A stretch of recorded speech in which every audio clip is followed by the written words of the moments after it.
God's sake, hang on.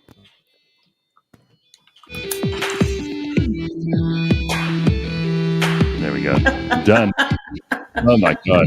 No way to start. Like moaning and complaining about it. Oh God, come on. All right, here we are. I know, you heard the whole thing. Central.com on a Thursday morning. Well, they told me it was going to be load shed last night, and I wasn't. I was all like ready for that, and then it didn't happen. So, I mean, that's a good disappointment, right? That's what did the ANC say when they think they've done a good? In fact, Thabo Mbeki said that this week. He said we didn't have a good story to tell. But remember when they were trotting that line around? They were going, "Oh, we've got a good story to tell." You have a good story to tell. My good story to tell is when, like, the ANC don't do the load shedding that they said they were going to do. Then it's a good story to tell. So there we go. All right. Good morning, everybody. When they don't deliver on what they promised. We've got you and we've got me. It's going to be lots of fun this morning. Thank you for joining us. I'm excited to get cracking with some pretty awesome stuff, and we're going to be speaking to some very cool people this morning. Hello, Pums. Hey. What's up, Bez? That's a very smart microphone you have there.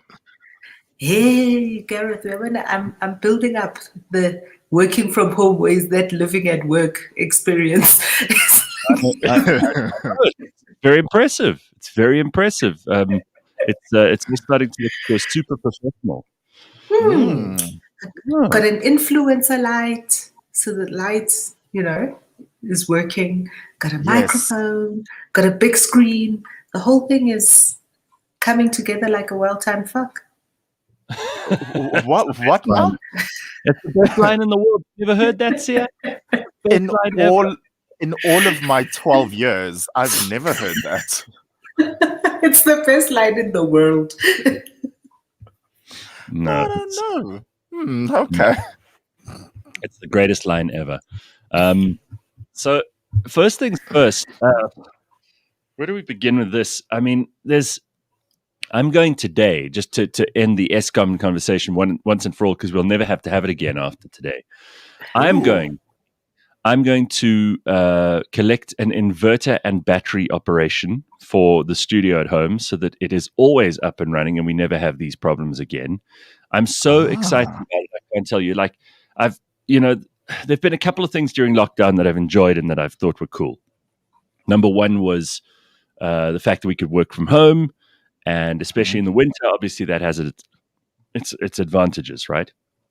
Second one is that we could get guests from all over the world to join us on this system that we've got now, so that we can speak to people internationally, not just locally, and it's very, very exciting. The third thing is probably this inverter, because as I understand it, I plug the thing in, and then I plug into that all the things that I cannot allow to not work during load shedding, like, so I've got this mixing desk and what we call the Comrex, and then the laptop, and then the light, and all of that stuff. And if that stuff all works, then we're good. Then we never have to worry about these problems again. Isn't that cool? Yeah, you just got to get the right people to set it up. That's the only thing. I think so. Because apparently it's I'm the little things that are big things. Like the studio at home, I'm setting it up myself. I mean, I still can't. Like, some mornings I can't believe things work, just because I had to plug this into that and that into this, and it's unbelievable. Anyway, we make it happen. Tracy says, listen, inverters saved my life and my sanity. Yeah, so there we go. Very good. Listen here, Hugo and Gavin, I see you and that shade. Yeah. Gone are the days of looking straight up Pumi's nose. And Hugo, Pumi looks really good when up the nose shot from the tablet or iPad. Oh, how far! Well, have you know that I drove halfway home last night from the office, and then realized that I had forgotten the big machine at the office, so I had to go all the way back. Because you were not going to go back to those days. Well, you know what? Just leave me alone, because I want to tell you that because StreamYard actually doesn't work off mobiles. Just leave me alone. But it's so funny. It's so funny how much the show has changed in the past year. You know, we started doing the show virtually, but we weren't doing video. And then sometimes we would see each other, and then sometimes we would not. And I now can't even imagine doing the show not being able to see you guys. I don't know how we did that. It'd be weird, right? So weird. Anyways. So how much the world changes. A friend of mine lives in Vancouver in Canada, and he sent me this story this morning about people are planning to ride their bikes naked through Vancouver next week and invite you to join them. Why? So what's the cause? Well, who knows? Okay, so cycling is bad enough without nudity, but now you add nudity to it, and cycling becomes even more horrible. Who knew that was possible? Like that chair on your ass without like without a padded. Oh no. And yep. And I don't know what kind of cause would make me want to chafe my behind in such a manner. And what's a Vancouver summer like? A terrible thing. Vancouver summer is not that much better than our autumn, I would say at best. It rains a lot in Vancouver. It's not, people go Canada's just cold. Well, it is for a lot of the year, but there are parts of Canada that have reasonably temperate times through the summer. And, if you live in Saskatchewan or Alberta, you get very few warm months. But in Vancouver, it's actually quite pleasant some of the time, but it does rain a huge amount. So you're going to have naked cyclists slipping around on the streets. I think it's totally unnecessary. But it's also like Vancouver's one of these extremely like liberal places in the world where even people can cycle around naked. Yeah, but even the homeless people advertise that they are LGBTQ and tell you their pronouns before they beg you for money. It's very weird. It's like easily one of the weirdest places. It's like Seattle or Portland or any of those places where everybody's super woke. So I think it'll be funny to see all these nude people cycling through Vancouver in the wet, probably all trying to outwoke each other during the bike ride. It's going to be hilarious. You must ask what all this is in aid of. Yeah. Apparently, it's just for fun. It's just what people in Vancouver have to do these days for entertainment. God, help us all. No, so the article is, and they invite everyone to join them. They're like, come along, come and be a part of this. So this is so forward now. It says, World Naked Bike Ride comes to Vancouver this June and aims to be a positive. Oh, that was very. Sorry, guys. Be a positive protest against car culture, oil spills and lines. Car culture. Cool. You can protest that with your clothes on. Yeah, exactly. But they decided not to. So this year's ride will take place on the 12th June, beginning at noon. You have to take advantage of the 1 or 2 hours of hot they get. So the one woman has less gas, more ass as her. Girl, honey. No, I don't want to. Thanks, Gareth. I'm done. Participation and activities during the day are free. And ride details, it's 8 to 10 kilometers. It's leisurely. Bear as you dare and be creative is the dress code. Parking, there's plenty of paid park rules. Wear a helmet. Organizers want all riders to be safe, so you can't be totally naked. Nudity is not mandatory. Wear fun, attention-grabbing clothes, costumes, accessories, and paints. It's a body-positive event. Respect the diversity of many different body types and genders. You see this? What I mean about them being so woke in Vancouver. Gosh. It is not. They're very clear here. This is not a sexual event. Organizers want everyone to feel safe. This could have been written by Nancy Pelosi. Acting in a sexual way will get you removed. Actually, it's illegal. Private parts are still private. Don't grope, touch, or ogle other people's privates. Oh, God. Please do not bring your or their private parts up as a topic of conversation with someone you don't know. The rules at the nudist colony. But listen, Did this come from it? It says it's coming to Vancouver, which means it's come from somewhere else. Is this like a thing that happens in the world? No, it's been there before. It's apparently happened in years before. So they're doing this as a return to. Obviously, they mean after the pandemic, where they cancelled all these events. But you mentioned, the homeless people of, for example, Portland and whatnot. The idea of homelessness in other countries is also intriguing to me. I was watching a lady from the US, a homeless lady in the US, who has quite a lot of high views on TikTok, because she often updates people on how she survives being homeless. So, it's I have to wrap my mind around it, because firstly, you're homeless and you have a phone. And then you're homeless and you're still able to access the internet. And she's homeless, but she sleeps in her car. So that is so far removed from what we experience in South Africa. And I remember when we were in New York, and I went to the Daily Show to a taping of Trevor Noah's show. And, there's quite an early call time for shows like that, and then you have to queue, and there are all of these formalities before you actually sit down as part of the audience. And I was queued up next to this, I'll say like late 30s, early 40s gentleman. We were having a great conversation about how he's traveled and what he's watching on Netflix, and oh my gosh, what he has to do the next day, and then he has to go there next week. And right as we're about to get seated, I can't remember what it was, but he let slip that he's homeless. And I'm like, wait. You're homeless and you can watch Netflix? You're homeless and you can travel?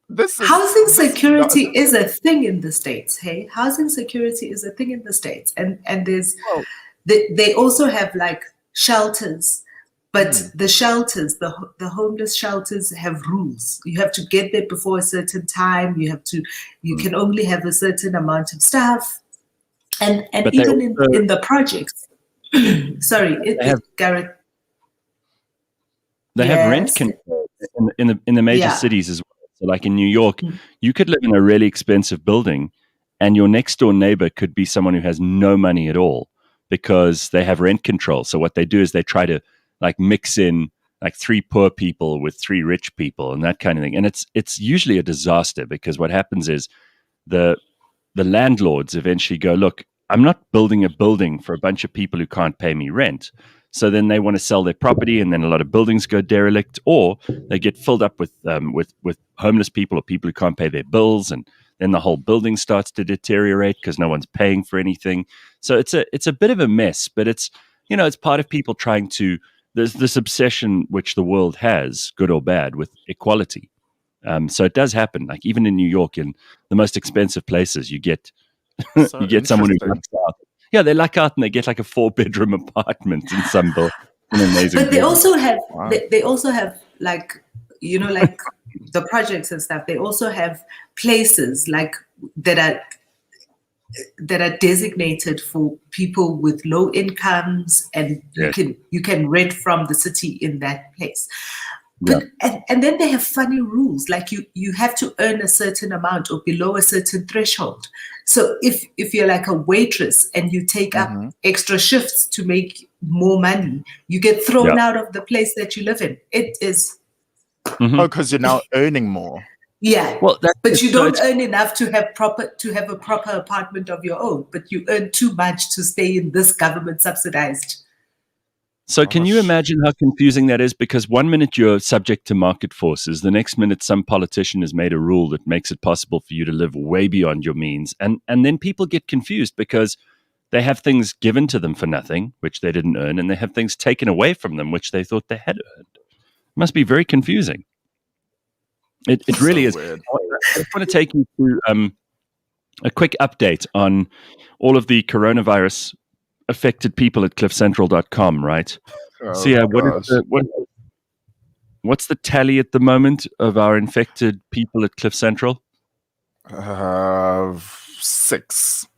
Okay, so we got 6 people who have tested positive for coronavirus at Cliff Central, and somehow Sia and Rena and 6 out of Spike, 11. Sia, Rena, Spike, and I have managed to avoid getting sick. Or maybe we had coronavirus before. We don't know. But here is Bulelo, who is full of beans, and he's complaining. Bulelo's really making fun here of all the celebrities who feel that it's important to tell the world. Remember, this was a big thing last year, this time, when celebrities were telling everybody how we're all in this together. Remember that crap? Well, look here. There's Bulelo sharing exactly that with us. Hi, I've got COVID, and I just came from a full fridge right now, and I am at my Sandton apartment, Morningside. It's one of the tougher places to have COVID, really, on this planet. It's been incredibly difficult to stay here with internet, a full fridge, and an incredibly safe apartment. It's just, we're all in it together. So that's exactly what remember that stuff when we had celebrities doing that and singing songs about, oh my God, we're all going to be okay. Gal Gadot and Imagine. So you thought that was then today, yesterday rather, we inquired, how's everybody doing with coronavirus? Well, I didn't. Rena did. I mean, she's much better. Yeah, Gareth, you need to beef up your sympathy here. I'm not sympathetic.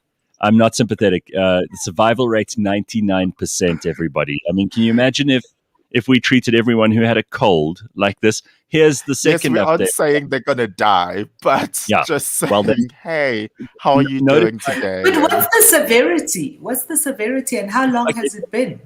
Everybody's okay at this stage, and we have spoken to a couple of doctors and tried to get everybody advice. So it's not as if we're being completely, well, I'm certainly not being completely insincere and unkind, but like Rena's checking in on everybody, and we're all talking on our group and all that stuff. So the only one who's got it pretty bad at this stage is Jane, which is not surprising because Jane is very dramatic. So even if everything was exactly the same as it is for everybody else, Jane would be pretending it was way worse because she's good at that stuff. You've met Jane 100 times, Pumi. You know what we're talking about, right? She's the queen of drama. She's our own Sophie Ndaba. Anyway, so this is Mbulelo's second update yesterday when we checked on everybody to see how everyone's going. Hi, Rena. Thanks for asking. I've actually just ordered food online now, and I'm fully aware of when the driver will get here. So that's quite uncomfortable because I've got COVID, obviously. I just don't like anything being in the unknown. And, it's incredibly hard. I've just closed my fridge, which can barely close. There's just so much food in there, and the comfort is actually a little bit much. It's thoughts and prayers. We're all in it together.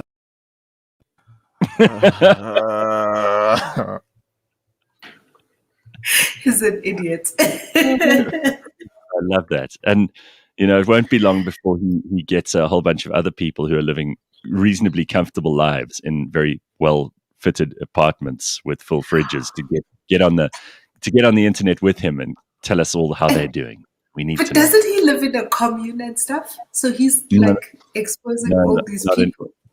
Not anymore, no. But it was so funny because he said, what did he say, Sia, about he'll let us know whether he's tested positive or not? And you actually thought he was being sarcastic, but he was being sincere. Yeah. He said, I'm staying positive, and now I've also tested positive. Because over the past couple of days, he's just been saying, guys, we must stay positive and test negative. Just that's what needs to happen.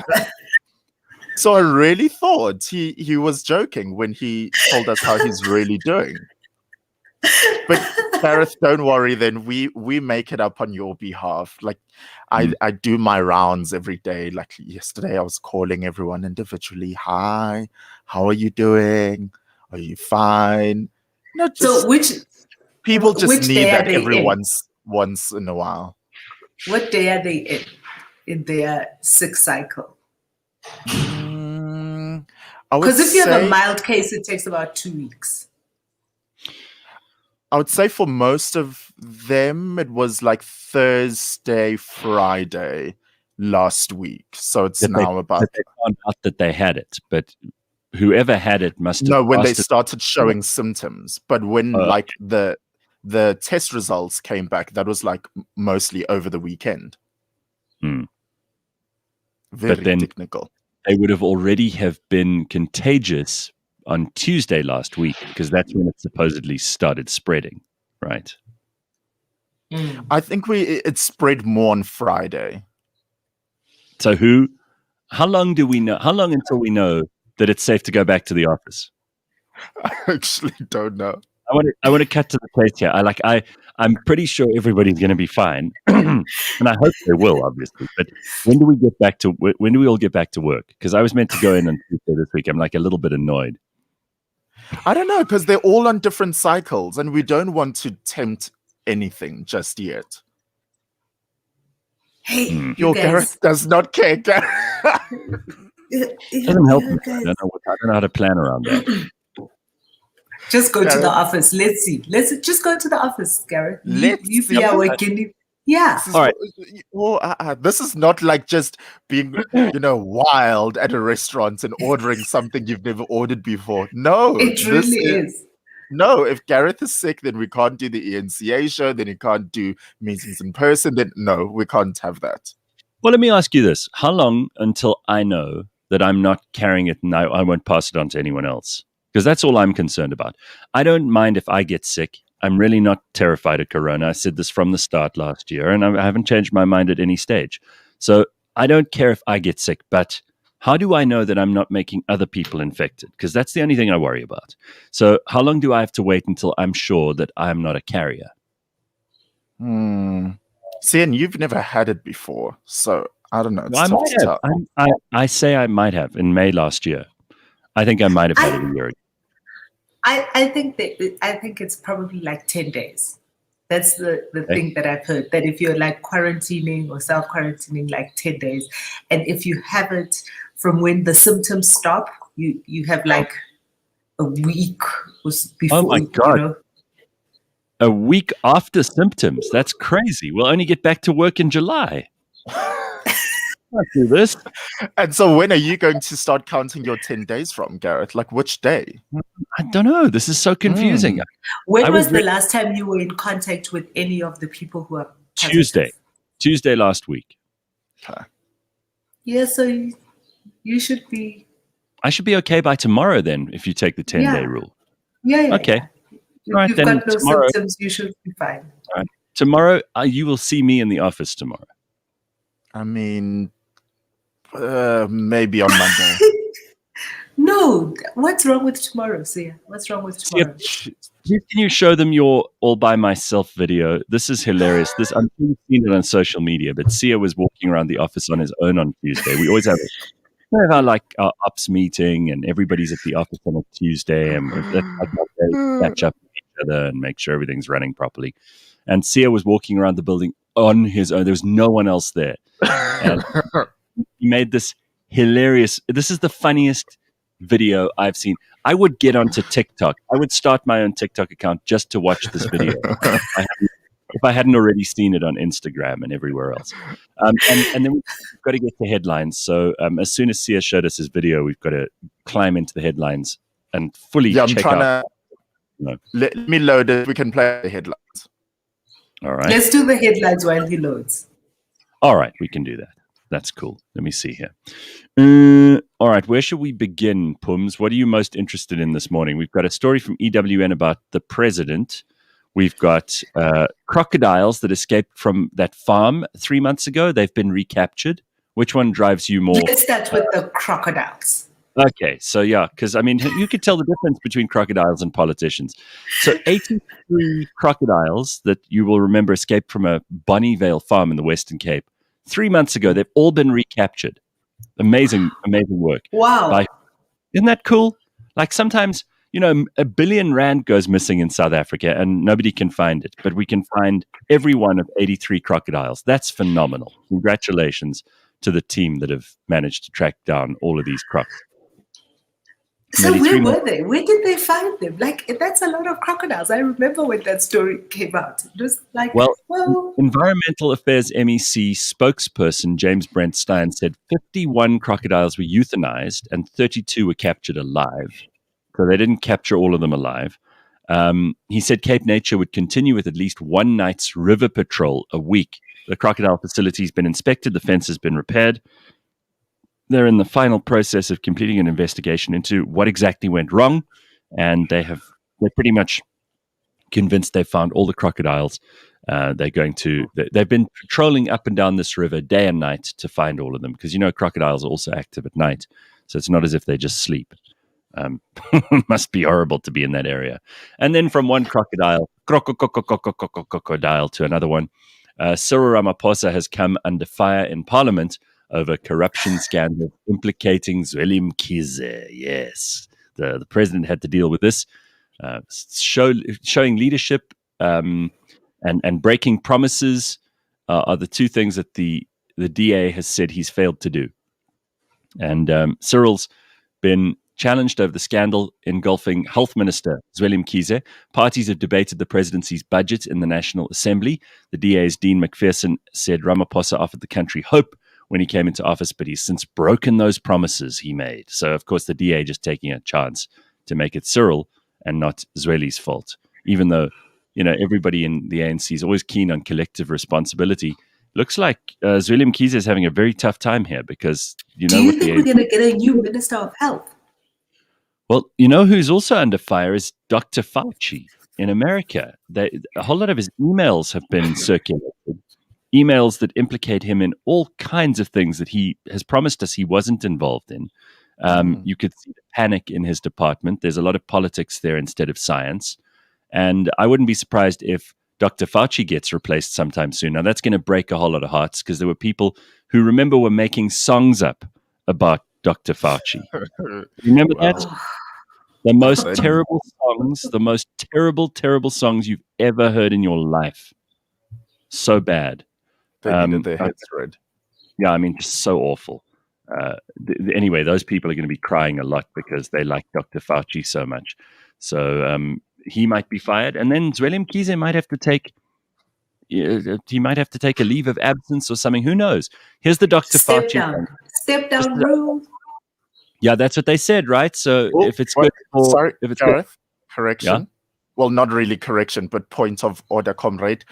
I had to rain on the parade music. We can't play music. Fuck.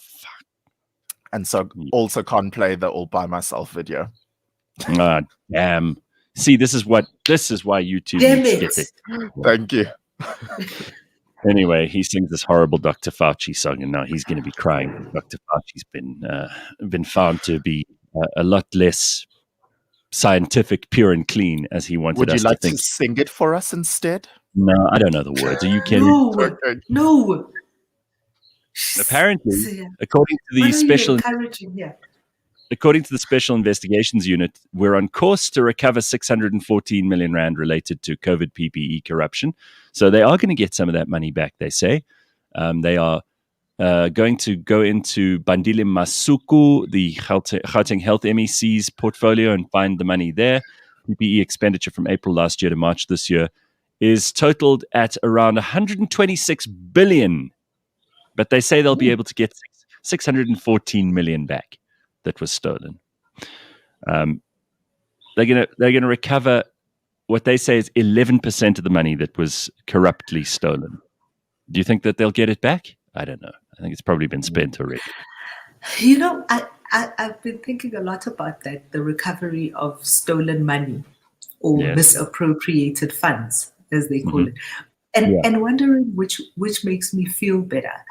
The fact that the money has been brought back, even if it's like 10% of the money, or would I feel much better if people went to jail? Can't we have both? You know what? I want to save this for the burning platform, because I had a debate the other day with someone who says that we need an amnesty. If we say to all these politicians who've been caught with their hands in the cookie jar, listen, you've got to come forward, declare, and give back whatever you can, and then you will get amnesty. We will not prosecute you. There's a part of me that says, just because legal processes take so long and to put them in jail would take years, maybe this is the way to do it, and we'd get some of that money back, right? And then people will realize, oh my God, if you get caught with your hand in the till, you're going to pay the price. So, like what? We're going to repossess their Gucci slippers. well, we got to do something, and we'll look at those solutions in the burning platform a bit later on, because there are many options on the table. I don't want to. Let's not jump the gun on this one. Speaking of guns, 16 police officers have been linked to KZN's politically related crimes, and they've been arrested, according to Becky Cele. Police Minister Becky Cele said 16 police officers who had been arrested for their links to politically related crimes since 2018 are now in custody. He's given an update on the work of the Interministerial Committee on Political Killings. He said the involvement of law enforcement officers was concerning and was being closely looked into. You think he didn't know? So, Begiqale, every time he comes out with the numbers, they're always so underwhelming. You know, like 16 policemen. Like what? 16 policemen are in custody. There's so many. There's so much going wrong in that department. But hey, we've got 16 of them. We've at least we've got 16. Like, let's count our blessings, right, Pums? We'll take what we can get at this stage. So underwhelming. His numbers are always so underwhelming. It's like, what else did he was reporting on? And the number of kind of cases that have been closed, GPV, and I'm just like, those numbers are so tiny. We hear all these huge numbers, and then when he comes out with his like little wins, they're so little. And yet he's still so proud of them. You know, we were able to identify these people. This is it. We are cracking down, please. Well, listen to this. You want to hear some uninspiring and underwhelming numbers?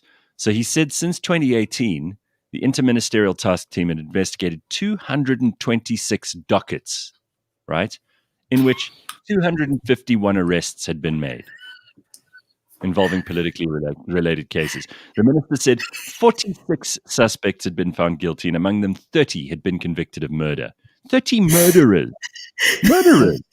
Not 30 people who were, you know, it's unbelievable. Since 2018. This is like, what? 3 years ago. 200. And you're just kind of upset. I think it's a problem, to put it lightly. Joe Biden says he's looking at Russia retaliation over a cyber attack.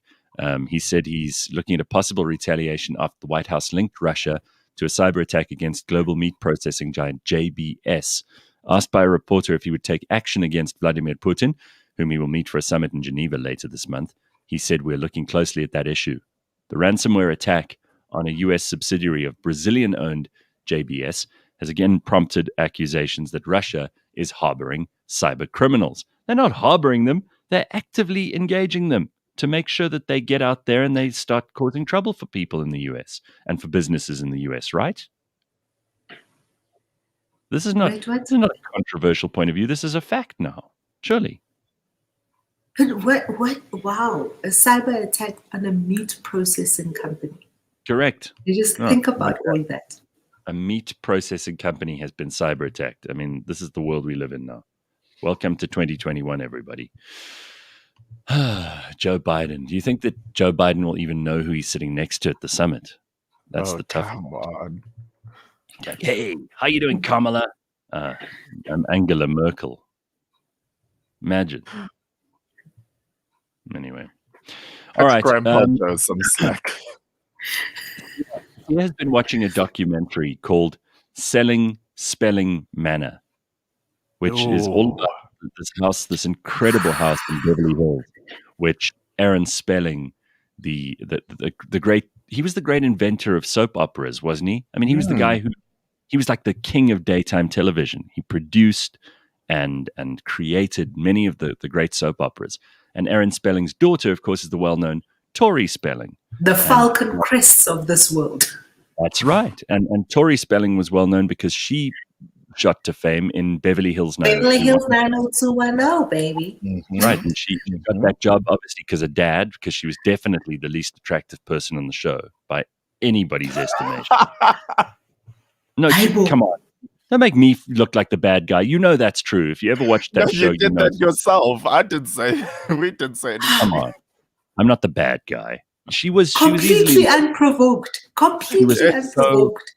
ugly compared to all the other girls in that Hi, show. man. Jeez. Okay. So tell me about this show, Sia. What are they actually doing? It's an old documentary filmed years ago. As you know, there's rich, and then there's opulence, and then there's disgusting opulence. Right. It's And that's a lot coming from you. Oh, thanks.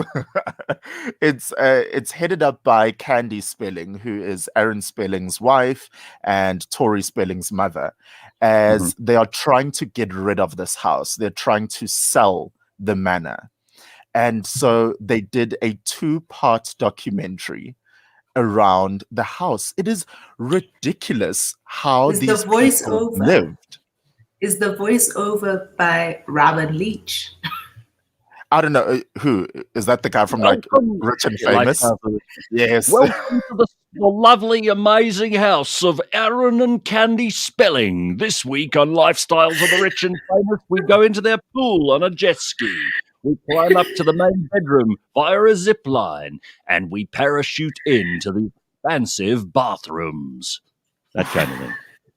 So, Tori actually revealed that they predominantly used 4 rooms in the whole house. As Only we 4 do, rooms. as all of us do.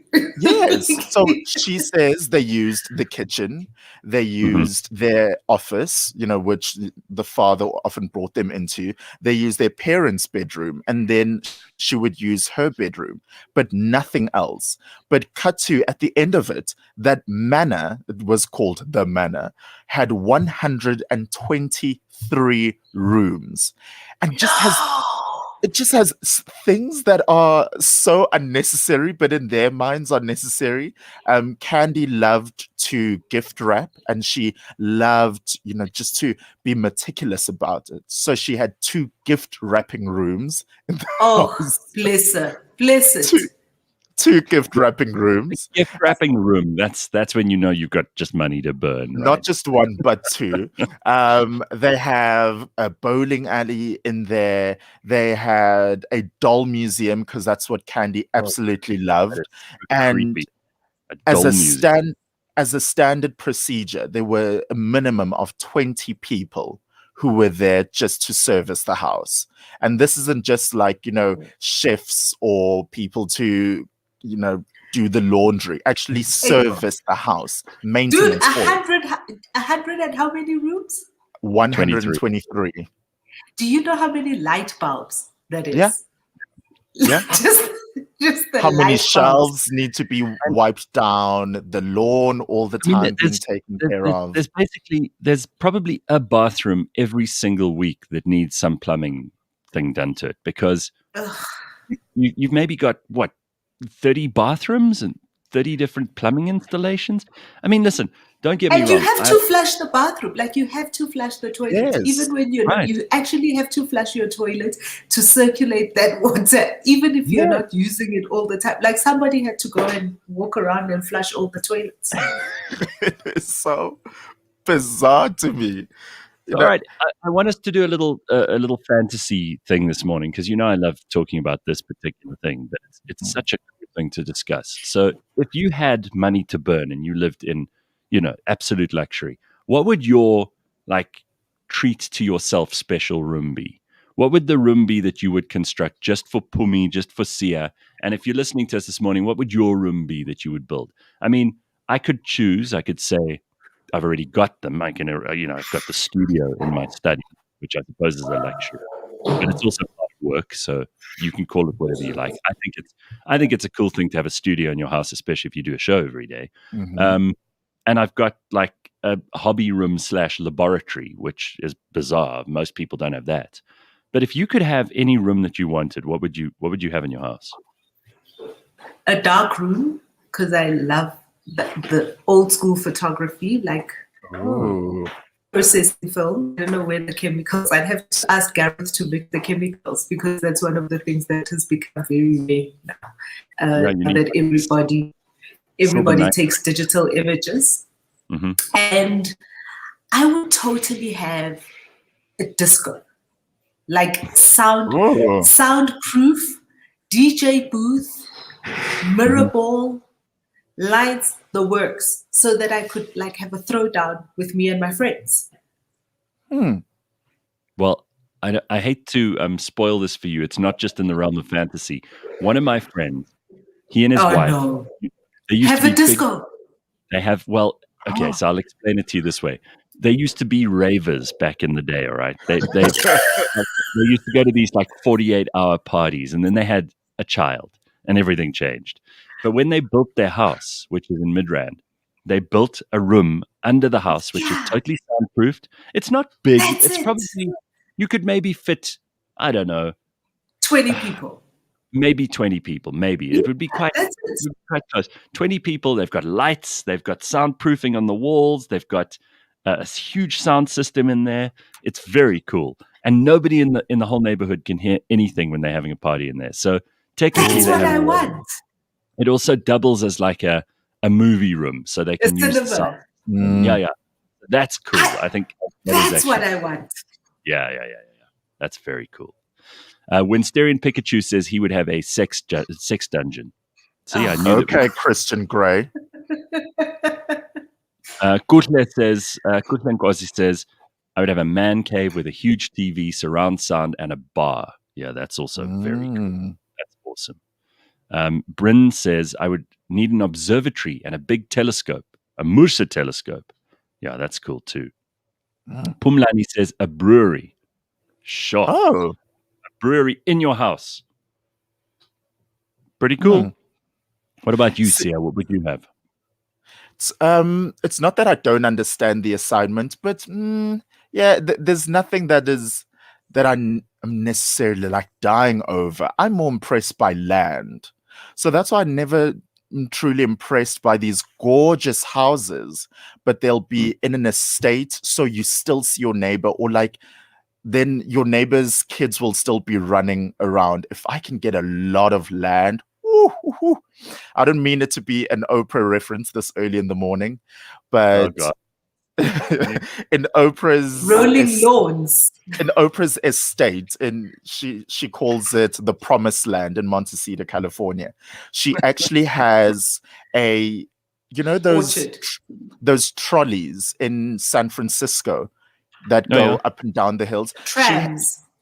She needs one of those to go around the estate because that's how big the estate is. Now, that gets me going. You see, when I can't even see my gate, if I even have to go and fetch my mail, like, okay, bring the tram going to the front gate. That's sexy to me. Incredible. And then with her property in Hawaii, in Maui, she actually had to construct a new road from the main road, and was a big thing getting regulation and getting the authorities in Maui to approve this road, because that's just how massive the property was, and she needed a way to cut down time instead of just being on the highway and getting onto the side roads. So land for me is it.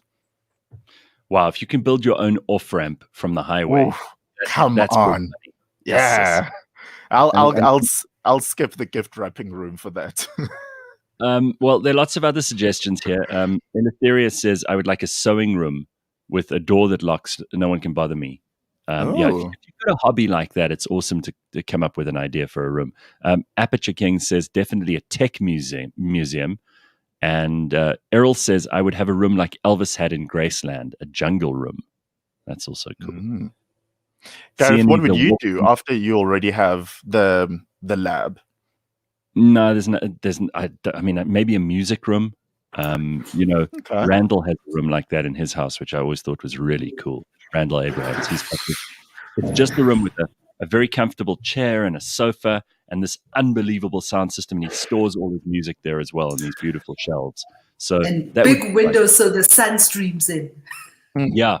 But of course, windows are not good for sound because the sound bounces off the glass. So you actually want less windows, but it's amazing, right? Yeah, you could wear headphones. He does wear headphones. That's true. Corona's Boring says, I need a hollow theater where I can get one of those. Mapelo says, I would like a big shooting range in my house. A shooting range? Inside the house? Yeah, underground. You can have that. Okay. That's very cool. Oh, hey, everybody has to listen, like and subscribe, please. So who's going to do it? Pums, will you do the standard YouTuber like and subscribe message, please? Here's Pumi Mashiho. Like and subscribe. Just make it up. Hello, everybody. Just smash the like button at the bottom here and subscribe so that you get every new episode direct to your feed. There we go. Is that how the YouTubers do it? Smash the like button. Everyone gets it. Everyone gets it right. It is perfect. Oh, Gareth, we had that great suggestion by Nikki who emailed us.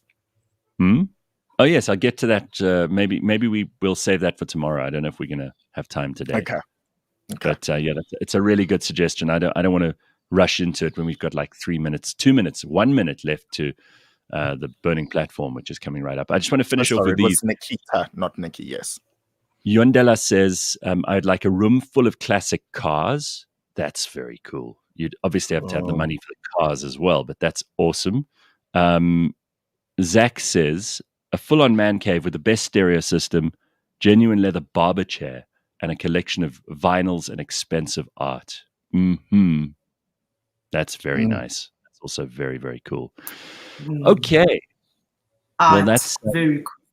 Yeah. Well, I mean, listen, your whole home can be like an art gallery if you're an art collector, and that's also a cool thing. Of course, you don't want your kids walking around with crayons drawing on like priceless art, but that happens. Parents know these problems. They understand these things. Okay, when we come for some of you guys, you can have all of these things. Just wait for the kids to grow up, leave the house, and then you have a spare room to do something with. Yeah. Like my mother. As soon as we were all out of there, she made all your rooms into stuff. Oh no! Did she? No, like, I think we technically only have like one guest bedroom now, but everything else is now things for her. It's just whatever she wants. I love it. All right. When we come back, Mama's got her priorities straight. The Burning Platform, which is brought to you by Nando's, and we were joined this morning by Martin van Staden, who is a return competitor in the Burning Platform. Pumi Mashiho will be with us. It's going to be lots of fun. If you want to hear what's going on in the world, you've come to the right place on the right day. Hey guys, I'm Timothy Maurice, host of the Brain and Brand Show, and I've got a very special episode for you. We're going to talk hacking addiction in the brain. I'm going to bring you a conversation with Dr. Donna Marks, all the way from Florida. She's going to talk us through hacking our addiction to food, sex, gambling, or whatever you're addicted to.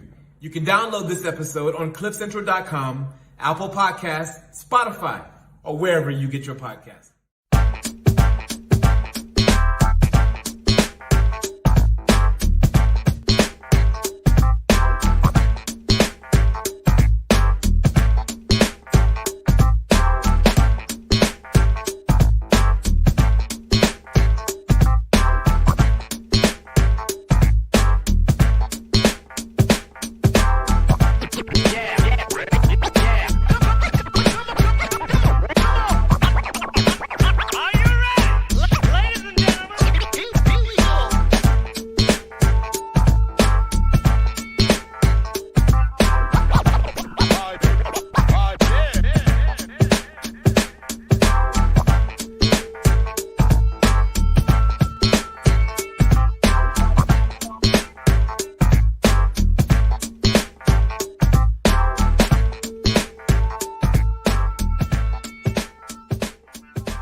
the year you've had, we know all you want is a great economic quarter.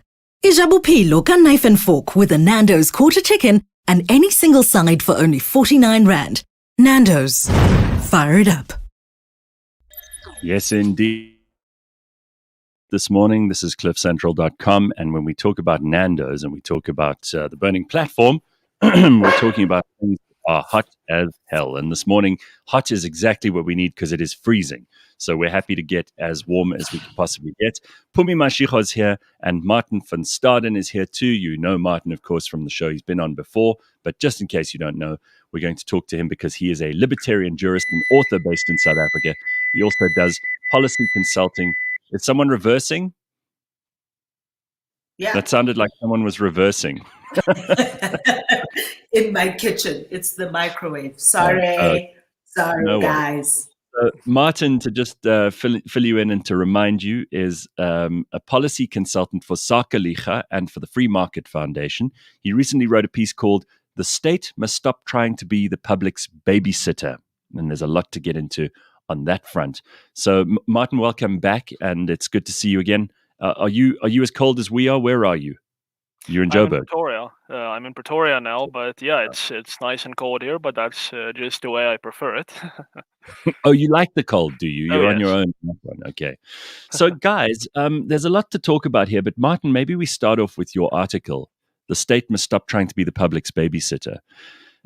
This is an argument I get into with so many people, including friends of mine who are, free marketeers and libertarians just like you. But the reality is, Martin, the state is actually, it's necessary because so many people don't know what to do. And so many people don't like to be self-sufficient. They'd prefer to be told what to do. And many people don't have the means to look after themselves. So it's all good and well for people like us to say, you should take care of your own electricity needs. You should take care of your own water needs. You should take care of your own business needs. You should be able to hire and fire people as is your want. And the less government you have in your life, the better. Trust me, for me, that argument is already made up. But for so many people, that leaves them with absolutely nothing. They're left in the lurch. Now, in a country like South Africa, are these principles true? And what was the slant of your article? And how was it received? Yeah, look, so there are always going to be a vulnerable class of people. That's unavoidable. But that vulnerable class is just so much bigger when you have a state that throttles economic activity as ours does, not only in the last few decades, but over a period of centuries. So it's unsurprising that South Africa has such a massive group of people, over 11 million unemployed people right now, who simply cannot provide for themselves. It's very unsurprising.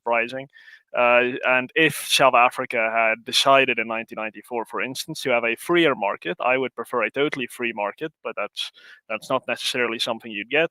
Then the economic growth and economic activity that already started at that time, and I think we had a 5% growth rate around that time. That would have led to a far lower unemployment rate, a far more self-sufficient population, not an entirely self-sufficient one, of course, but it would have been better, and we would have had more charity and so forth. So it would have been far better for the poor. Sure. But essentially, you're not a free market absolutist, and you're not someone who believes that the state should have complete control either, obviously. You're somewhere in between. But if you had to rate South Africa in terms of the freeness of our market, for want of a better use of terminology, what would you say, 1 to 10? 10 being a totally free market, 1 being complete state control. Which do you think we are? Where do you think we are along that scale? I would say about 4.5. I think we're 4.5 and declining, so we're becoming less free. The Fraser Institute in Canada publishes the Economic Freedom of the World Index report every year, as does the Heritage Foundation in the United States. South Africa reached its peak of economic freedom, free market, around the year 2000, and since then we've been almost in free fall. We're in the third lowest quartile now, and we're getting into the fourth. So our levels of economic freedom, and this is totally differently defined as what the Red Berets define economic freedom as. We're totally declining in that respect. And I mean, I work in policy. It's what I do as a day job. Every single day, almost, we get new ridiculous policies from the Department of Trade and Industry, from various government agencies, or are just there to apparently help the poor, but the end result of what they achieve is detrimental, especially to people's freedom. And I think everyone values freedom, even though they don't necessarily vote that way. If you sit someone down and ask them who should be making decisions for you, you or someone sitting in a government office in Pretoria, I think the answer most of the time will be I should be making those decisions. So there's a bit of a disconnect between the way people live out their political choices and what they say they want. So this is deleterious to freedom and to prosperity. And Right. my article touched a bit on that, on the point that lifestyle controls don't achieve the results that they say they would. Less smoking, less alcohol consumption. They simply, at least in the European Union, they don't achieve what they set out to achieve. But if you want to achieve those outcomes, you want economic growth, you want a more economically active population, so that more people can start paying for their own healthcare, so that people it could be healthier. And for that, you need less lifestyle control policies. You need people in the market to be free and dynamic to make these decisions for themselves. And with that, you'll find better economic outcomes. And as a result of that, better human development outcomes, better mortality, lower index child mortality scores. So, Yes, right, yeah. Martin, I mean, let's also, Pums, sorry, you're on mute, Pumi. You just unmute your The mic. microwave got me on mute and now I've forgotten. But Martin, I have a question.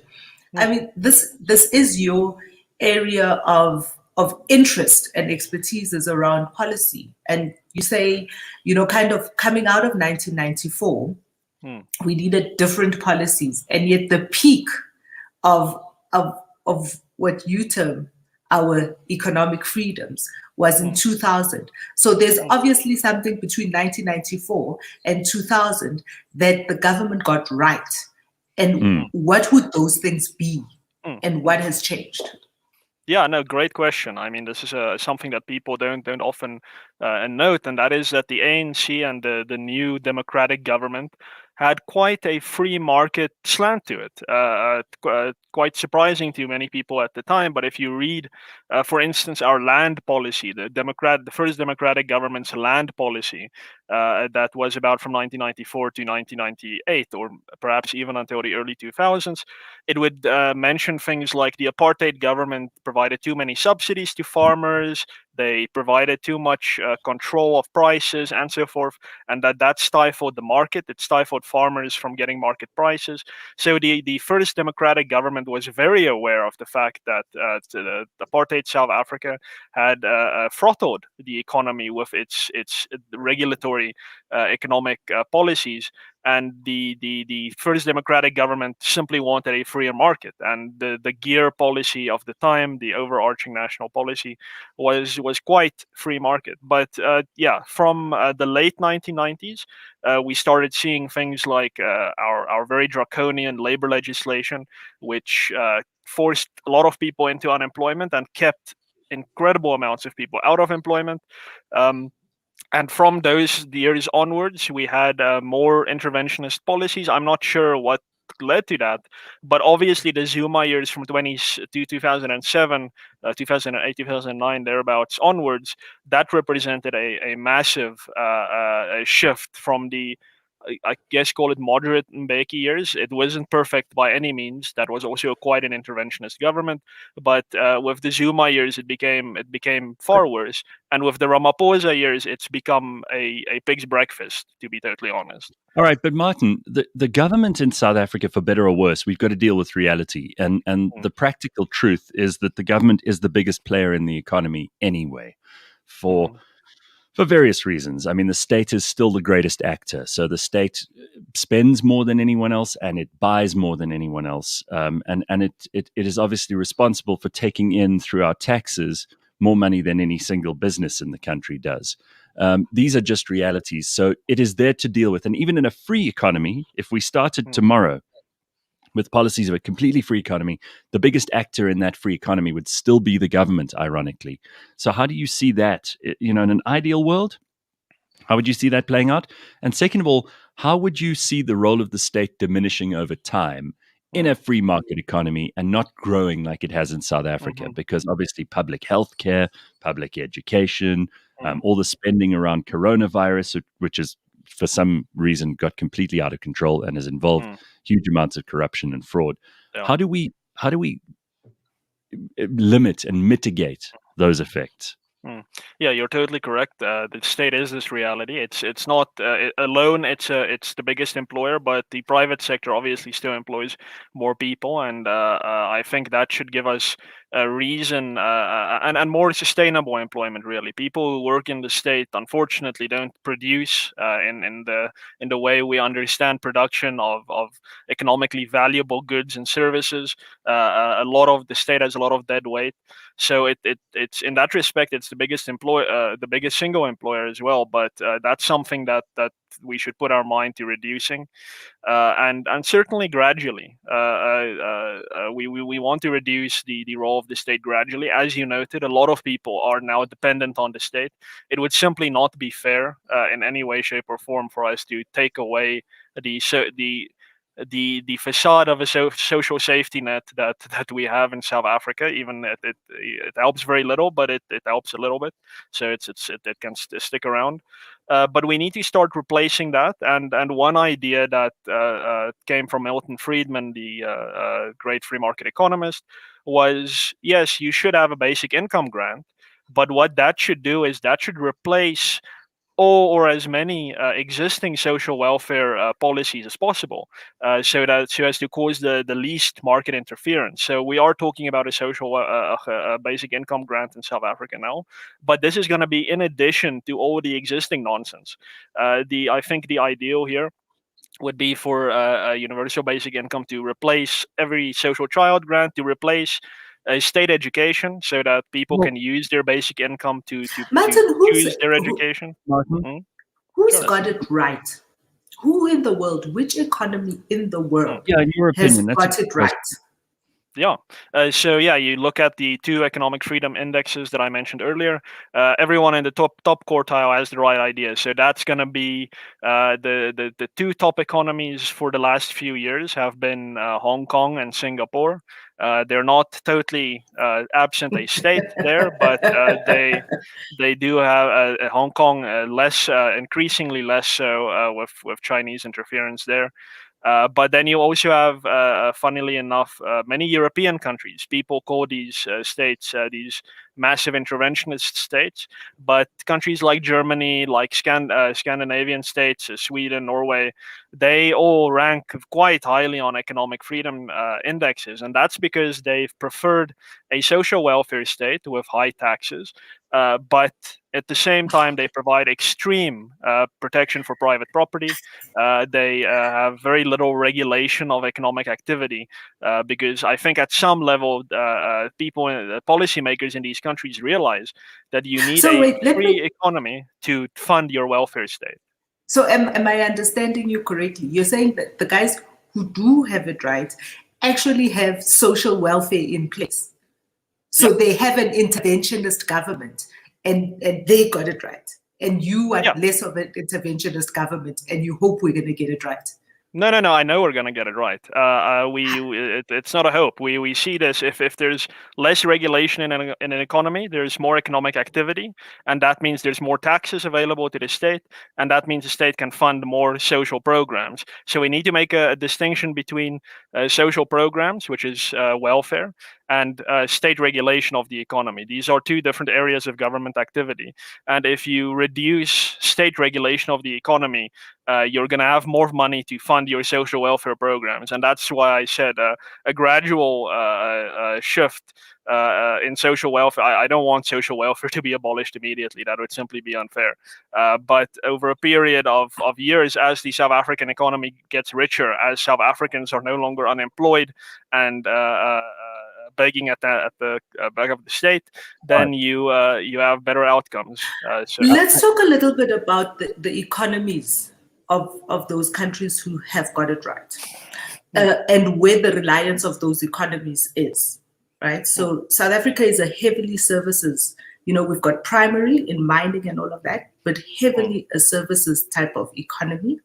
Whereas, if I think about Germany and those economies, they're production economies. So how likely is it that with a service-geared economy like we have, that we can implement successfully some of the policies that you dream about? Oh, absolutely, very successfully. If you look at Singapore and Hong Kong, these are also service-based economies, and they have no natural resources whatsoever to speak of. Zip. These are 100% service-based economies, and the reason why they did so well in Hong Kong's, I know Hong Kong's history a bit better, was during the British rule there, they had a finance secretary who pursued a policy of what he called active non-intervention. So the policy was we are going to leave the market alone. And that turned Hong Kong, for instance, into a tax haven. That attracted international finance. That brought more jobs. People just wanted to do business in Hong Kong because they knew the state was going to stay out of their way. And today, Hong Kong is one of, the data from China is always a bit sketchy, but Hong Kong has one of the most prosperous peoples in the world because of that type of policy. But Hong Kong's three biggest exports, where they make the most money in Hong Kong, is they export diamonds that they work and set. They export electrical transformers. They produce those things. It's not a service. And printed circuits, they produce those things. Those are not services. No, but we don't do any of those things. We don't export. But anything remember, except raw materials. No, yes, but remember, Hong Kong that production did not fall out of the sky. That came as a result of them not having a interventionist state. We have our economy is very much also a product of the state policies that we have. Now, imagine if the state stood back, we would have more production would start taking place in South Africa.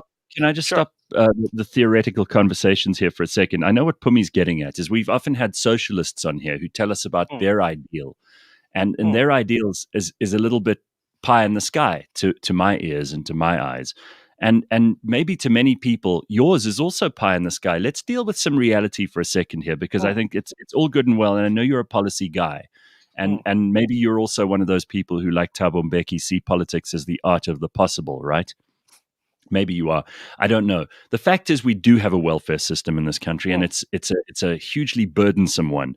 I think it's 3 in every 10 people in South Africa are on social grants as we speak at the moment. The president made a statement just last week that he'd actually like to see that grow, which is a very strange thing for anyone to say. Let's just talk for a minute, and Pums, I want to bring you in on this because I know you're no fan of the president and his policies, and you also think that the things he says sometimes don't make any sense. This one made no sense to me at all. And if either of you have a way to explain it, perhaps you can help me and many other people who were confused by it. Why would the president want to see more people on social grants in South Africa? That seems counterintuitive to me. I have a theory. Let's hear your theory. Let's go. Yeah, look. So in the ANC has seen a decreasing amount of support over recent years. In fact, since the turn of the century, its support has increasingly decreased. And one of the things that a government, unfortunately, in a very poor society like ours, thrives under is being able to tell its voters, "I'm taking care of you. I am the one behind your sustenance." And if government creates more dependency through getting more people on social grants and unfortunately essentially making people poorer through policy, drowning people in policy, then you do have more dependency. And I mean, with the amendment of the Constitution to water down property rights as well, you're going to have more dependency there on state leases of your property. So in my view, it's all a drive towards creating more state dependency, and the government hoping that translates into more political support for it and its policies so that it stays in power. All right, well, that's a theory. Pums, do you want to add to that? Well, I think it's easy and actually quite lazy thinking to say the government is wanting to create more dependency What the government wants is it wants voters. What the government has is it has huge unemployment, which means all of those unemployed people have no way of subsisting, of living in the world. And so to get all of those people who aren't working and not making an income to believe in you and vote for you, you've got to give them an answer to their problems. And their biggest problem is, I have no way of making money. So rather than giving them a solution to how they can make money, the expedient thing to do is to give them money. It's not because they're trying to get them more dependent. They just want voters. And that's you've got to solve. In order for people to vote for you, you've got to solve their problems. And if the problem that the people have, the numbers came out yesterday and they're shocking, the numbers that we have. Right. Unemployment. You've just got to solve their problem. You've got to solve their problem. And that's what they're doing. It's not because they want people to be more dependent on them. They think that they're taking the easiest route to solving that problem so that people will vote for them or continue to vote for them. Yeah, no, I think we see it the same way, essentially. I think dependence means people are going to vote for the person they're dependent on. So I agree completely. Yeah. Fair enough, and I think you both raise very important points here. You've helped me to understand that a little bit better. It's basically it's campaigning. It's not really what he thinks. This is his way of appealing to voters. Now, if we have the problem of unemployment, which is undoubtedly our biggest problem in this country, by all metrics, that seems to be the thing that worries most South Africans: is getting a job and holding on to a job, being able to pay for food and shelter for their families. Now, most South Africans, but not our politicians. Not our politicians, no. I mean, they're not interested in, they don't care about security. They don't care about a roof over their heads. They don't care about a salary. All of that is paid for by us, and we pay through the nose for it. But let's just look at those people who are unemployed, because we've had unionists on here, Pumi. We've had economic geniuses. We've had people who are policymakers like Martin. We've had people who are just pure political hacks. But the reality is we haven't had anyone on the show who speaks for or can represent unemployed people in this country. And there are lots of people who appoint themselves as the people who have a mandate, a made up, completely fabricated mandate from the unemployed.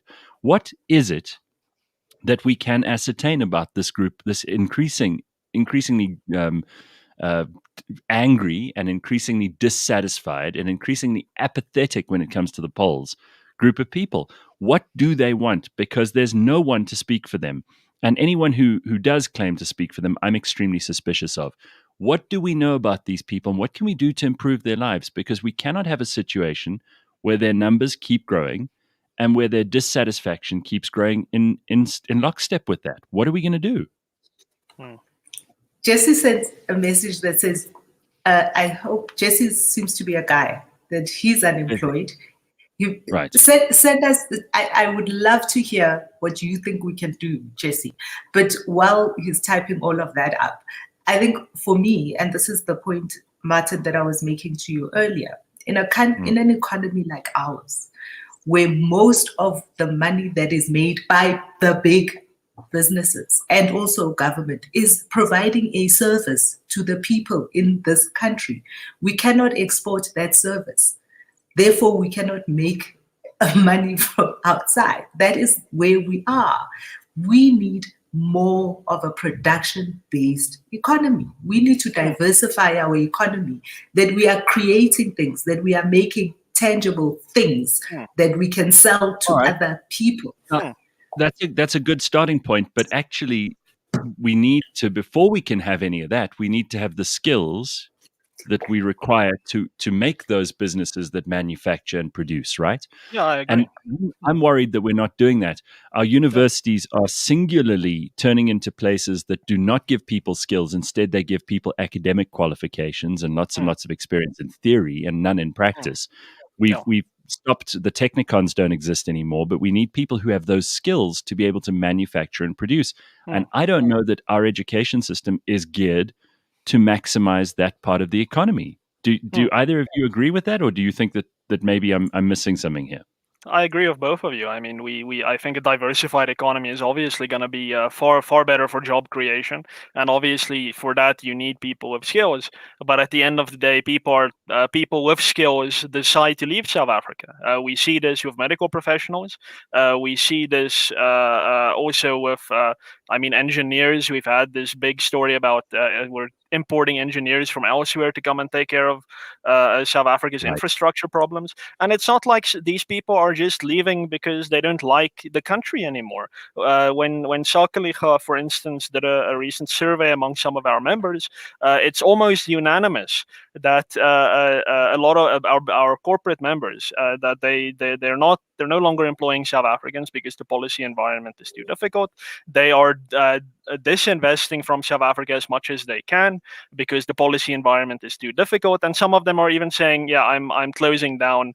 I'm leaving. I can't take the nonsense anymore." So it's not an accident that we don't have a developing production base in South Africa. It's not something that's just the result of circumstance.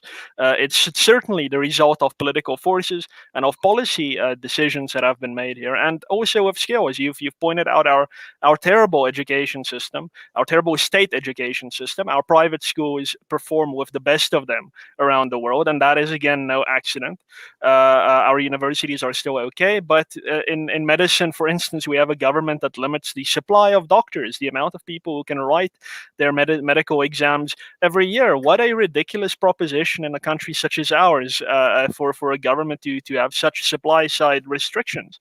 So my bottom line is that most of South Africa's biggest problems can if not solved, be significantly reduced if government conceives even for a second that I need to step back as a solution rather than I need to intervene more and drown out more economic activity, drown out more consumer freedom, drown out more ownership, decision making.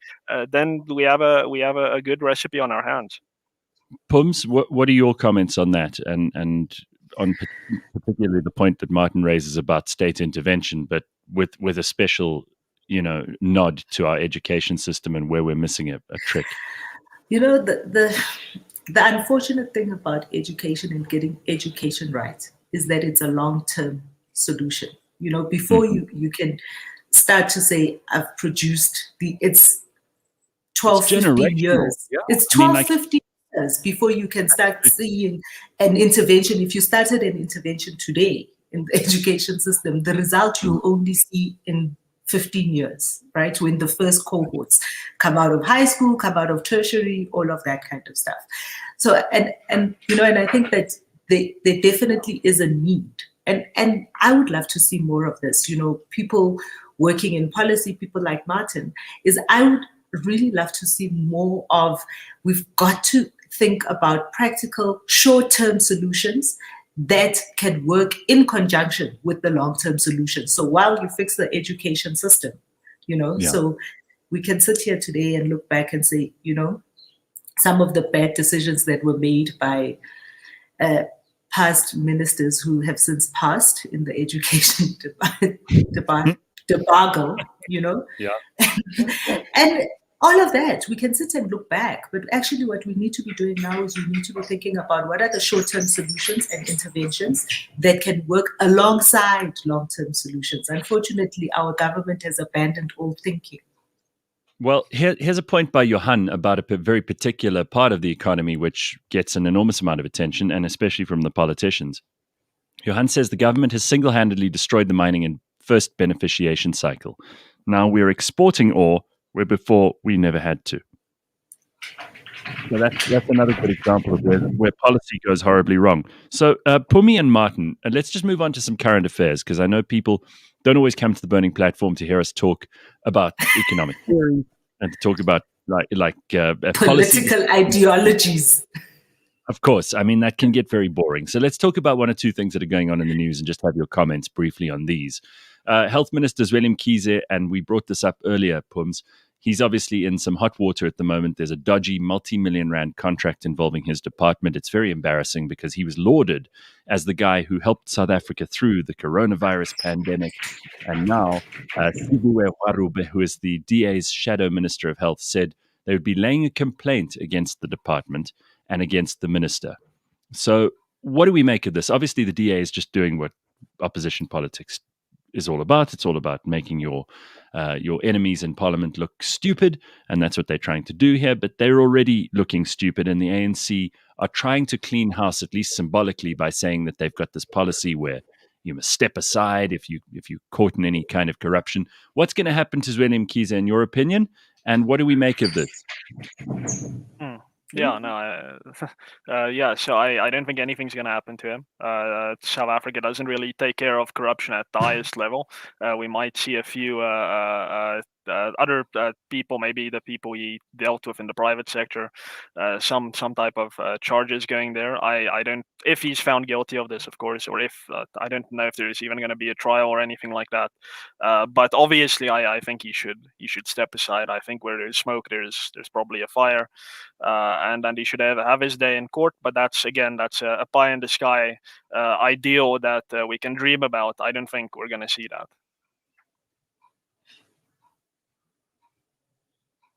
Yes, Gareth, missing.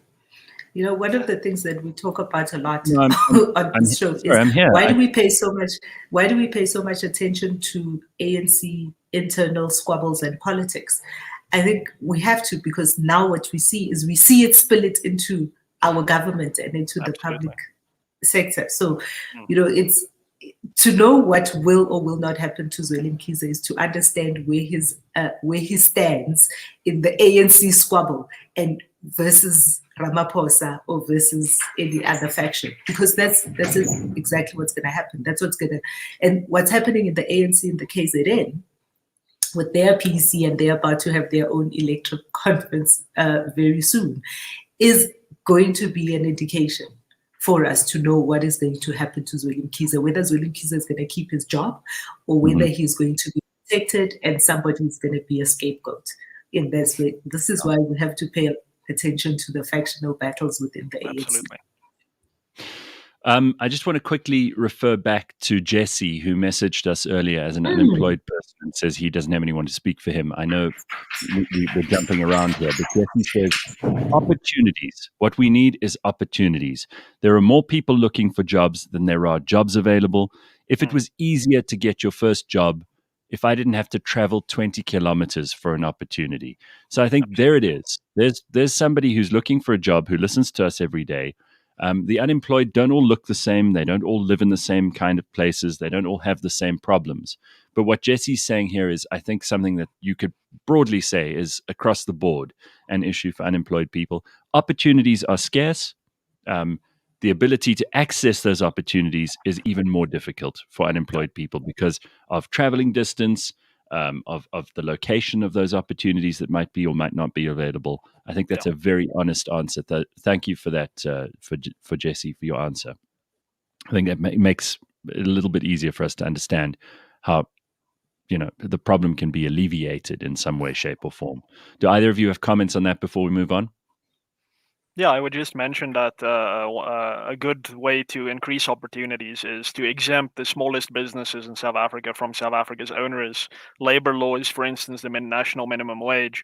I'm sure there would be many more opportunities in Jesse's area if small businesses, entrepreneurs in his area could simply employ him without having to jump through to any government hoops. So this is an idea that the government has toyed with before, but not to any significant extent, and that is really to start exempting the smallest businesses, micro businesses even, from the most onerous of our labor laws. And I'm sure that will lead to millions of job opportunities. So that's just something I think can be noted on that. Okay. Can we talk about the Pan-African Parliament for a second? Because pandemonium yes, on Monday. EFF EFF leader EFF leader Julius Malema was seen leaving the venue after what appeared to have been an altercation with other members of parliament. The violence broke out during leadership elections, with a number of members becoming involved in heated altercations. One person called for help after the members clashed, with some of them throwing punches. Julius Malema said he would kill someone.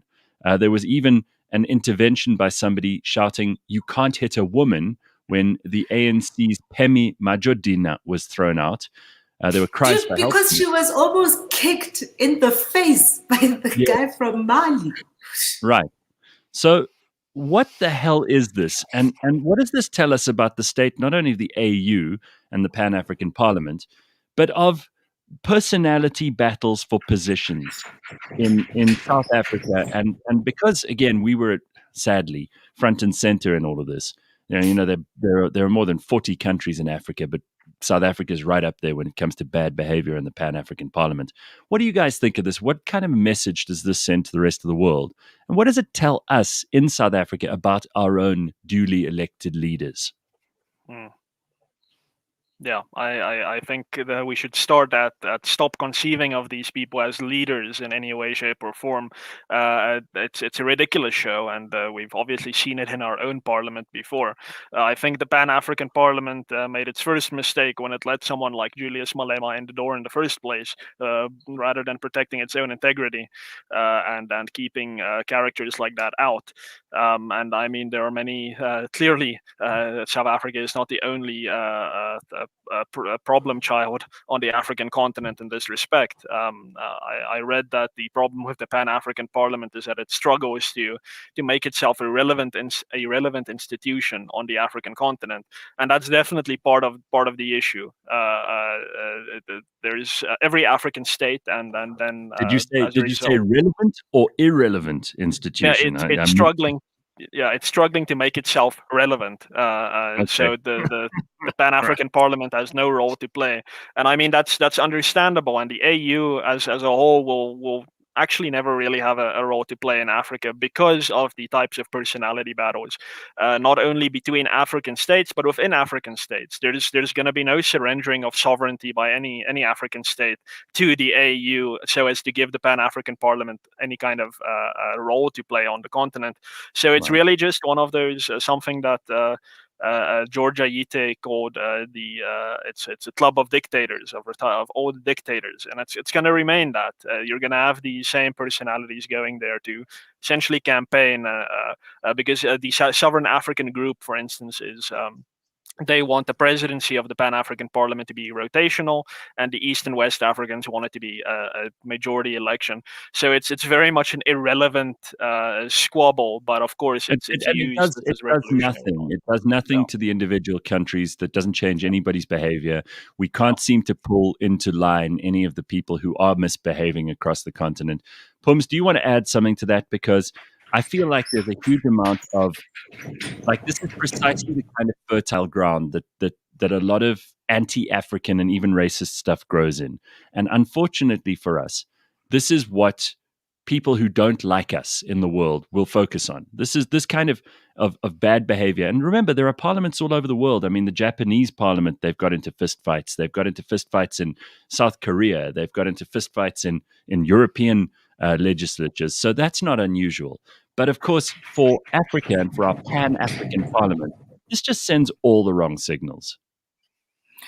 So I wish JJ was here to have this conversation because, there are so many intricacies when you think about all the fights. So the rotational issue is fascinating for me because it's the Francophone countries basically fighting with the English countries about who should be the leader of this parliament, and that's such a warped thinking, right? Is here you've got, based on old colonial fault lines, is what these people are using to fight about. They haven't even started to think, and we've always known this, I've said this on the show before, that the problem in Africa is Africa's politicians and Africa's leaders. They're too old, they're too removed from what the problems are that the people, which is why they can't find their relevance, So we have a whole continent where the average age of the citizens of this continent is 19 years old. And you look at all those utopis fighting over there for scraps, so on the days that they do show up for the sitting of parliament, because most of the time they just spend shopping in Sandton. They're just here. And that's why it's always here in South Africa, right? Is so they can have access to all of these things that they haven't created in their own economies. That's the problem of Africa, is our politicians. I wish we could have more young people step up into these places and really deal with the issues that are the issues, because there are many issues that Africa, and there's a good idea around Pan-Africanism, right? Because if we were able to easily move goods and people and money across all of the states, states that is Africa, you suddenly have a market of almost 1 billion people that you can sell goods and services to. But hey, we're not thinking about that. That would require, as Martin says, that would require people to give up some of their sovereignty, at least less control over the flow of money and the flow of goods over borders, which, if you want free trade, you have to be willing to release a little bit of control. And Martin, that's not going to happen, right? I mean, that's hardly likely, especially where countries that depend entirely on tariffs, some of them completely arbitrary, and countries that produce nothing and who have people who they control with an iron glove. Those leaders are not going to give up any of their power. Yeah, look, so they've, in principle, they've accepted that tariffs and so on should be done away with. So the African Free Trade Agreement has been agreed to by, I think, most African states. Most of them. Yeah, and not all of them yet. And that I think aims to eliminate something like 90% of trade barriers and so on. So I mean that would be brilliant if that were to play out. I'm skeptical about whether that's going to be the practice of it. I think when they realize, we're gonna our governments, which, as you note, are mostly dependent on import tariffs and so on, are not going to have the spending money anymore, then I think there's going to be a renewed round of resistance. But if to the extent that Africans have a voice in their countries, I would say, definitely push for the African Free Trade Area to be implemented, because that's really going to be a boon to the African economy. But at the same time, that shouldn't mean we should do what Ibrahim Patel is now proposing, and that is we should now increase tariffs on European imports and Asian imports. No, we want cheap consumer goods in South Africa, please God. So open trade with Africa, but keep trade open in general as well, and that'll be beneficial to South Africans. I'm sorry to rush us along, but there are lots of people asking, and Lucy is one of them. Lucy Lockett says, "Are you not paying attention to the with a bunch of question marks? Funded the Wuhan lab. New COVID was made in the lab. Huge cover up! Exclamation mark! Exclamation mark! Exclamation mark! For about 100 of them." So yes, okay, we've got to talk about this because this is something that's been driving me crazy. A year ago, there were people who said this is the China virus. It was grown and artificially engineered, or at least improved, in inverted commas, in this lab. Gain of function research is what they called it. Of course, that was denied. Dr. Fauci has been trying in the last couple of weeks to distance himself from the fact that the Centers for Disease Control, of which he is the head, are largely the people who've been funding some of that research in China, or a large part of that research. It's deeply disturbing to think that everybody who considered Dr. Fauci to be this hero who had the science on his side for the majority of the time that we've been battling this coronavirus, that he may have been complicit in its creation. And we know that the Chinese government did only the bare minimum to keep it from spreading to the rest of the world and went draconian on their own people in Wuhan, sometimes soldering and welding them into their houses. What is the ultimate price that must be paid for people who have misled the entire world and created pandemonium for the world's economies, cost people their jobs, their livelihoods, their happiness, their health, and in some cases, their lives? There surely has to be some kind of accounting for this. And these emails that have suddenly come out, which prove not only that Dr. Fauci was in cahoots with all kinds of people in all the wrong places and making political decisions rather than scientific ones or medical ones, we also know that he was in conversation with our own Dr. Glenda Gray. Some of the emails reveal that. What do we make of this? And how can we hold to account the people who all over the world would regard it as the only authorities on this, and anyone who said anything against them was shut down on Facebook, shut down on Twitter, shut down on Instagram, called a conspiracy theorist? What can we do to rebalance the books after this new information has come out?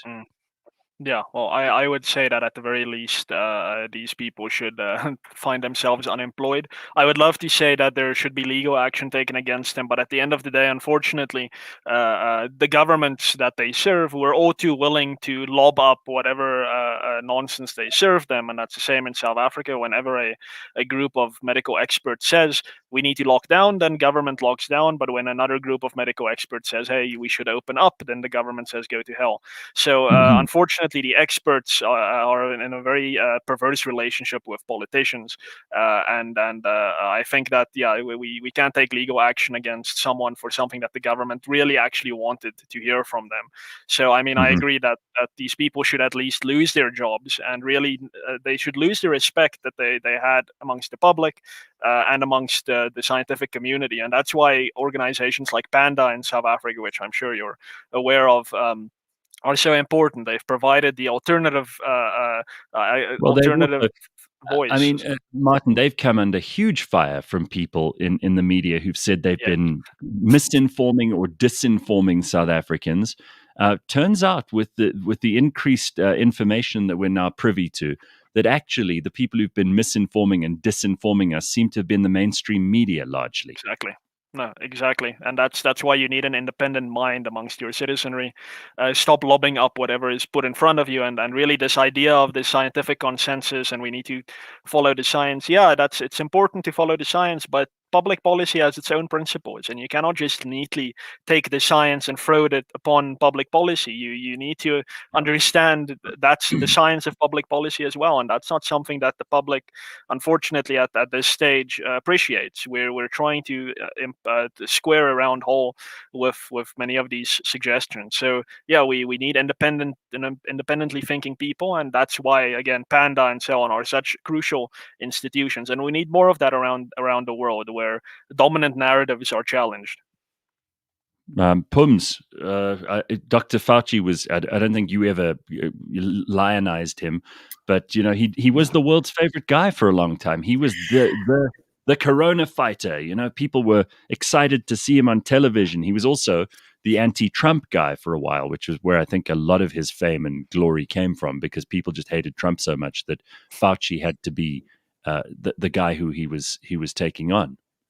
It'll be interesting to see how in a couple of days, when the excitement and all the dust settles, how the rest of the world kind of reorganizes around who we are. Because the reality of the situation is that we are here and there is this pandemic, and everybody is trying to wrap their heads around all of the damage that's happened, not just to the economies around the world, but to lives and livelihoods, you know. So I think it'd be interesting to see how we reorganize ourselves now that all of this information is out.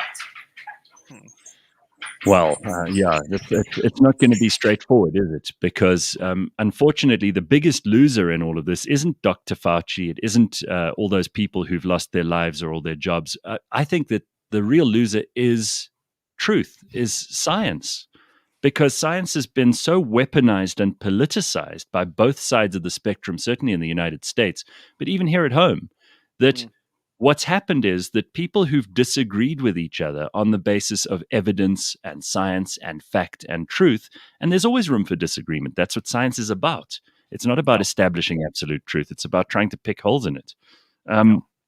What's happened, though, is that all of that's been politicized to the stage now where everything you do is political, whether you wear a mask, whether you socially distance, whether you open up your economy or whether you shut it down further, whether you try to get your citizens to vaccinate themselves or you try to bribe them into vaccinating themselves, or you stand against vaccinations. All of this is now so political that for ordinary people, it's become impossible to see what the thing is that you should do for your own health and security. And unfortunately, I think that's going to have long-term ramifications. We already knew going into this pandemic that trust in government and trust in media was at extremely low levels. I think, if anything, this new information that we're starting to get now about Wuhan, about Fauci, about how coronavirus has worked and how the numbers were vastly overstated right in the beginning, all of that is going to damage the media and it's going to damage government's reputation further. And I think that that's something that they thought would be the opposite of what it may be.